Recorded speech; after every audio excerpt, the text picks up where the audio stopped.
Hello everyone. So guys, PGCIL में किस reason से फॉर्म भरना चाहिए, इस क्वेश्चन का आंसर अगर आप ढूंढ रहे हो तो इस वीडियो के अंदर मैं आपको एकदम ऐसा एनालिसिस करके देने वाला हूं जो कि आपको यूट्यूब की हिस्ट्री में भी किसी ने करके नहीं दिया होगा। Let's start. देखिए दोस्तों, सबसे पहली बात, पीजीसीआईएल में 668 वैकेंसी है, लेकिन इसमें भी जो मेजर वैकेंसीज हैं वो इलेक्ट्रिकल की हैं। ठीक है, अब देखिए, रीजन में अप्लाई करने से पहले हमें यह पता होना चाहिए कि कितने रीजन है। तो देखिए दोस्तों, यहां पे बहुत सारे रीजन्स हैं, लगभग इन सभी के सभी रीजन्स में जो है इस बार 2026 में वैकेंसीज आई हैं। तो यहां पर NR1, जिसमें मेनली दिल्ली वाला क्षेत्र आता है, इसके लिए बच्चे काफी ज्यादा इंटरेस्टेड रहते हैं। NR2, NR3, ये सभी नॉर्दर्न रीजन्स में सबसे ज्यादा नंबर ऑफ एप्लीकेंट्स हमेशा अप्लाई करते हैं। इसके अलावा वेस्टर्न रीजन्स भी हैं, ये देखिए WR1, WR2। तो WR1 में महाराष्ट्र, छत्तीसगढ़, गोवा वाला पार्ट लग जाता है, और WR2 के अंदर गुजरात लगता है, महाराष्ट्र लगता है और दादर नागर हवेली लगता है। तो इस WR2 के अंदर बच्चे इतने इंटरेस्टेड नहीं रहते, क्योंकि भाई गुजरात कौन जाएगा, या फिर दादर नागर हवेली अगर पोस्टिंग हो गई तो इतना दूर कौन जाएगा, इसीलिए। अब इसके अलावा कुछ सदर्न रीजन्स हैं, SR1, SR2, तो यहां पर हमेशा नंबर ऑफ एप्लीकेंट्स भी कम रहते हैं और कट ऑफ भी हमेशा लगभग इधर कम जाता है। सारी चीजें हम लोग अभी देखेंगे। अब देखिए, आगे चलते हैं। इस बार एक चीज जबरदस्त हुई है, और वो क्या है कि ER1 जो है, जो मेनली बिहार वाले बच्चों का गढ़ है, यहां पर वैकेंसी ही नहीं है। ER1 में कोई वैकेंसी नहीं आई है, और ER2 के अंदर जो है सिर्फ और सिर्फ 10 वैकेंसीज आई हैं वेस्ट बंगाल और सिक्किम वाले क्षेत्र में। तो बहुत सारे बच्चे बिहार के, वेस्ट बंगाल के जो अप्लाई करेंगे, अब बाकी के रीजन्स में अप्लाई करेंगे, तो बाकी के रीजन्स नॉर्थ वाले और वेस्ट वाले सावधान रहें। चलिए देखिए, इस बार 2026 में जो टोटल इलेक्ट्रिकल के अंदर वैकेंसीज हैं, उसका ये कंप्लीट चार्ट है DTE पोस्ट का। तो देखिए यहां पर वैकेंसीज किस हिसाब से हैं। टोटल इस बार 479 वैकेंसीज हैं। आप देखेंगे तो सबसे ज्यादा वैकेंसी दोस्तों किस रीजन में है, WR2 में है। इसके बाद NR1, WR1, SR2, NR2, NR3, SR1, NER, ऐसे करके ये डिक्रीजिंग ऑर्डर में टोटल वैकेंसीज हैं। जब आप अप्लाई करोगे तो आप सिर्फ इन टोटल वैकेंसीज को मत देखिएगा, मैंने ये जो चार्ट तैयार किया है इसमें कैटेगरी वाइज भी डेटा दिया है। तो आप जिस कैटेगरी से बिलोंग करते हैं, जैसे आपका जो घर है और आप जिस कैटेगरी से बिलोंग करते हैं, उसके हिसाब से आपको अप्लाई करना है। ठीक है, खैर अप्लाई किस रीजन में करना है उस पर तो अभी आएंगे, पहले एनालिसिस स्टार्ट करते हैं। ये 2026 की टोटल नंबर ऑफ वैकेंसीज हैं, डिक्रीजिंग ऑर्डर में किस किस रीजन में कितनी वैकेंसीज है तो आप देख लीजिए। अब देखिए, जो भी एनालिसिस हम करने वाले हैं वो 2024 के आधार पे करेंगे, ठीक है, क्योंकि 2024 में कितनी वैकेंसी थी, कितना कंपटीशन था, कैसा क्या रहा था, उसके बेसिस पे, क्योंकि 2024 में सबसे ज्यादा वैकेंसी आई थी। आप इन सबको जोड़ोगे लगभग लगभग 600 के आसपास हिसाब किताब बैठेगा। तो सबसे ज्यादा वैकेंसी 2024 में भी WR2 के अंदर ही थी, NR3, WR1, NR1। अब देखिए, मैं आपको सीधे के सीधे कंपटीशन पर लेके चलता हूं। ये जो चार्ट है इसमें बता रहा है, ये पीजीसीएल का ऑफिशियल चार्ट है, और इसमें बता रहा है कि कितने कितने बच्चों ने किस किस रीजन में अप्लाई किया था, और कैटेगरी वाइज भी बताया है। और ये 2024 का वैकेंसी चार्ट है। अब हमने क्या किया, इन दोनों को मर्ज कर दिया, और आप सभी के लिए एक नया चार्ट है यहां पर, और इसमें कुछ हाईलाइट भी है, ये सभी चीजें समझाऊंगा। सबसे पहले आप ये समझिए कि 2024 में एप्लीकेंट्स और वैकेंसी के बेसिस पे कितना कंपटीशन रेशियो था। ठीक है, तो 2024 का कंपटीशन रेशियो ये है मेरे भाई, कि सबसे ज्यादा जो हाईएस्ट कंपटीशन गया है वो NR3 में गया है। NR3 में गया है। अब NR3 में क्यों गया है, क्योंकि NR3 के क्षेत्र में लगभग मध्य प्रदेश और वो वाले आसपास वाले रीजन लगते हैं, तो वहां पे सारे के सारे बच्चे जाना चाहते हैं। आप देख लीजिए एक और बार, NR3 में क्यों सबसे ज्यादा गया है। तो देखिए, NR3 उत्तराखंड, उत्तर प्रदेश, मध्य प्रदेश, ये वाला रीजन लगता है, इस वजह से यहां पे सबसे ज्यादा कंपटीशन गया है। फिर आगे चलते हैं। अब देखिए, सेकेंड नंबर पे कंपटीशन गया ER1 में, जो कि बिहार वाले बच्चों का गढ़ था, सबसे ज्यादा कंपटीशन यहीं पर था, ER1 में। फिर देखिए NR1, इसमें भी काफी अच्छा खासा कंपटीशन है। तो बेसिकली ये जो रेड मार्क है ये है डेंजर जोन। 2024 में सबसे हाईएस्ट कंपटीशन यहीं का था, और सबसे ज्यादा कट ऑफ भी ये रहा। देखिए दोस्तों, ये कट ऑफ मैं 2 दिनों से तैयार कर रहा हूं। जो सिलेक्टेड कैंडिडेट्स हैं उन सभी से मैंने अपना अपना रीजन का कट ऑफ मंगाया, और जो कट ऑफ आता है वो परसेंटेज में आता है, उसको मार्क्स में कन्वर्ट किया, और फिर हर एक कैटेगरी का कितना कितना कट ऑफ गया था, किस किस रीजन का, वो सब यहाँ पे आप सभी के सामने पेश है।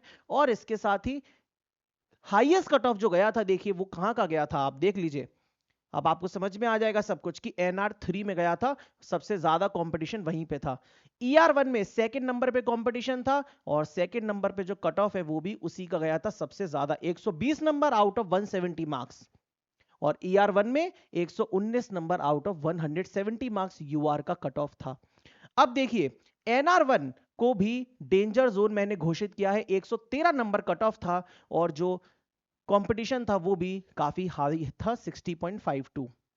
फिर जो मीडियम जोन्स हैं जिनमें मीडियम कंपटीशन था, वो थे SR1 एंड WR1। ये देखिए 45 कंपटीशन पर सीट पे 45 बच्चे थे, यहाँ पे 39.3 के आसपास, और इनका जो कट ऑफ था वो कितना था, ये देखिए 111 नंबर आउट ऑफ 170 और 110 नंबर आउट ऑफ 170 मार्क्स।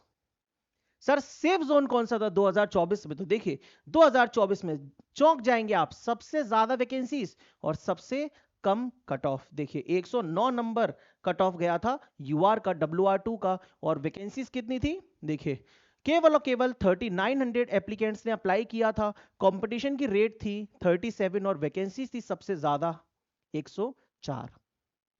मतलब 2024 में ये रहे डेंजर जोन्स, 2024 के ये रहे medium safe zones, medium zones, और ये रहे आपके सेफ जोन्स, जो कि सबसे ज्यादा वैकेंसी, लेकिन फिर भी उतने एप्लीकेंट्स ने अप्लाई नहीं किया, काफी कम बच्चों ने अप्लाई किया। WR2 में कंपटीशन का रेट बहुत ही कम था, और SR2 के अंदर भी कंपटीशन का रेट बहुत कम था, क्योंकि वो सीधे केरला और तमिलनाडु लग जाता है, तो नॉर्थ वाला बच्चा जो मेनली मध्य इंडिया का जो बेल्ट है उधर वाला बच्चा उधर जाना ही नहीं चाहता। केरला तमिलनाडु में तो कंपटीशन का रेट काफी कम था और कट ऑफ भी काफी कम था।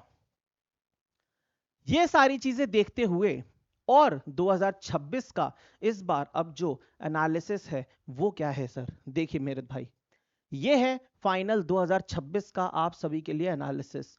2026 के अंदर जो सबसे डेंजर जोन रहने वाले हैं वो है रेड वाले, जो मीडियम कंपटीशन के रहने वाले हैं वो है ऑरेंज वाले, और जो लो कंपटीशन के रहने वाले हैं वो मेरे हिसाब से ग्रीन वाले हैं। देखिए इस बार सबसे डेंजर रहेगा 75 वैकेंसीज वाला NR1 और WR1 और NR3। NR3 तो भाई हमेशा से हाईएस्ट कट ऑफ वाला रहा है, ये देखिए NR3, तो इस बार भी इसमें तो और कम वैकेंसीज है, केवल 33 वैकेंसीज है, तो इस बार भी ये खतरनाक कंपटीशन में रहेगा, क्योंकि बच्चा जो बहुत अच्छा पढ़ता है वो NR3 वाले रीजन में जाना चाहता है कि भाई मैं इसमें सिलेक्ट हो जाऊं, दिल्ली, मध्य प्रदेश, उत्तर प्रदेश वाले रीजन में, और मुझे आसपास की लोकेशन मिले। इसके बाद आप देखिए NR1 वाला जो रीजन है, अब ये 75 वैकेंसी वाला है, ये क्यों इस बार डेंजर है, क्योंकि NR1 जो क्षेत्र है वो पंजाब, हिमाचल, इस वाला रीजन है, तो बच्चा सोचेगा कि भाई कैसे भी करके मेरी तो नौकरी लग जाए, ठीक है, भले थोड़ा ऊपर जाना पड़े, सदन में नहीं जाऊंगा, नॉर्थ में चला जाऊंगा, मेरी जो सोच है वो ये कहती है, तो मेरे हिसाब से ये इस बार डेंजर जोन होने वाला है। और WR1 भी डेंजर जोन के अंदर इस बार रहेगा, हाई कंपटीशन रहने वाला है 54 वैकेंसीज के साथ। WR2 एज ऑलवेज सबसे लो जोन था पहले, देखिए WR2 काफी कम कट ऑफ पे ही, काफी कम कट ऑफ रहा था, सबसे सेफ था, लेकिन इस बार मेरे हिसाब से WR2 में ठीक ठाक कंपटीशन रहेगा मीडियम रेंज में।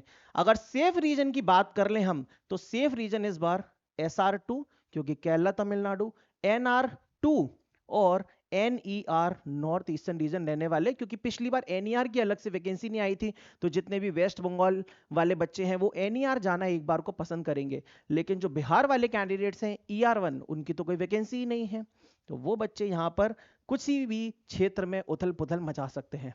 ठीक है दोस्तों, तो आप लोग देखिए, अब सिंपल सी बात यही है, मैंने आपको पूरी की पूरी चीजें तो बताई, लेकिन एक सिंपल सी बात यही है कि जो बच्चे देखिए सबसे अच्छा पढ़ते हैं, उनके एक एक दो दो नंबर से कट ऑफ चूक जा रहे थे, उन लोगों को करना क्या है, उन लोगों को अपने होम रीजन को चूज करना है।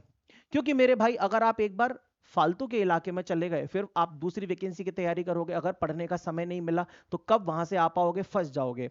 लेकिन जो बच्चे एवरेज वाले हैं और जिनको ज़्यादा अच्छा मतलब उनको टेक्निकल का ज्ञान नहीं है और उनको कैसे भी करके बस नौकरी चाहिए, तो आप लोग ज़रूर सेफ रीजन ही चुनिएगा, आपके लिए फ़ायदा रहेगा मेरे दोस्त। ठीक है, ये है हिसाब किताब पूरा का पूरा। और बाकी जो राजस्थान वाले बच्चे हैं तो वो तो राजस्थान में ही चले जाएंगे, उड़ीसा वाले बच्चे उड़ीसा में। CTUIL ये इस बार एक सब्सिडरी कंपनी है पीजीसीआईएल की, इन्होंने एक नई ऐड करी है, हालांकि वैकेंसीज काफी कम है और कॉर्पोरेट सेंटर में वैकेंसीज काफी कम है और अच्छा ही है। कुछ बच्चों से मेरी बात हुई है जो सीसी के अंदर है, मत जाइएगा इसके अंदर, ठीक है। और ER2 जो रीजन है वो भी ईस्ट रीजन वाला जो है, तो यहाँ पे वैकेंसीज इतनी ज्यादा नहीं है, 10 ही के आसपास है, तो इसमें भी कुछ खासा बच्चे ध्यान नहीं देंगे।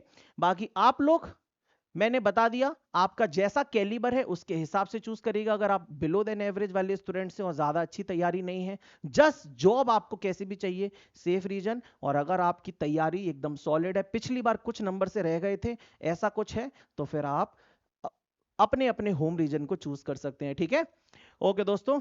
बाकी अगर आपको मेरी ये मेहनत, इतनी सारी जो एनालिसिस मैंने की है और ये जो कट ऑफ वगैरह आप सभी को प्रोवाइड किए, ये पसंद आई हुई हो, तो इस वीडियो को आप ढेर सारा प्यार दे सकते हैं, मुझे बहुत अच्छा लगेगा।